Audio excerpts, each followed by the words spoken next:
ሰላም እንዴት ናችሁ? የኢንዱቴክ ቲፕስ ዩቲዩብ ቻናል ተከታታዮች፣ ስለ ኮምፒውተራችን አሪፍ መረጃ የማካፍላችሁ ይሆናል። ፕሮግራሙን እስከ ፍጻሜው ድረስ መመልከት አትርሱ። ያልገባችሁ ነገር ካለ ኮሜንት ላይ ጠይቁ፣ ለጥያቄያችሁ መልስ የምሰጥ ይሆናል። ከዛ በፊት ግን ለዚህ ዩቲዩብ ቻናል አዲስ ከሆናችሁ ሰብስክራይብ እንዲሁም ቪዲዮን ላይክ ማድረጋችሁን እንዳትረሱ። ወደ ጉዳዩ አልፋለሁ። ኮምፒውተራችን ስሎው የሆነ ካስቸገረን አሁን የምነግራችሁን ሴቲንግ በማስተካከል በቀላሉ የኮምፒውተራችንን ፍጥነት ማስተካከል እንችላለን። በመጀመሪያ ኮምፒውተራችን ላይ እዚህ ሰርች ማድረጊያው ላይ ኮንትሮል ፓነል ብለን እንጽፋለን።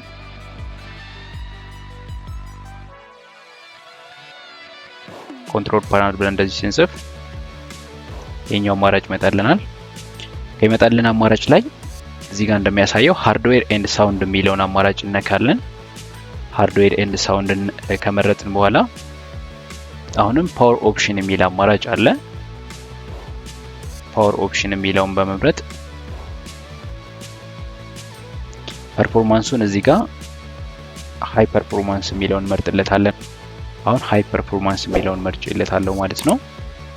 ስለዚህ በዚህ መልኩ በቀላሉ የኮምፒውተራችን ፍጥነት እንዲጨምር ማድረግ ያስችለናል ማለት ነው። ቀጣይ ጊዜ በአሪፍ መረጃ እንገናኛለን። እስከዛው ድረስ ቻው።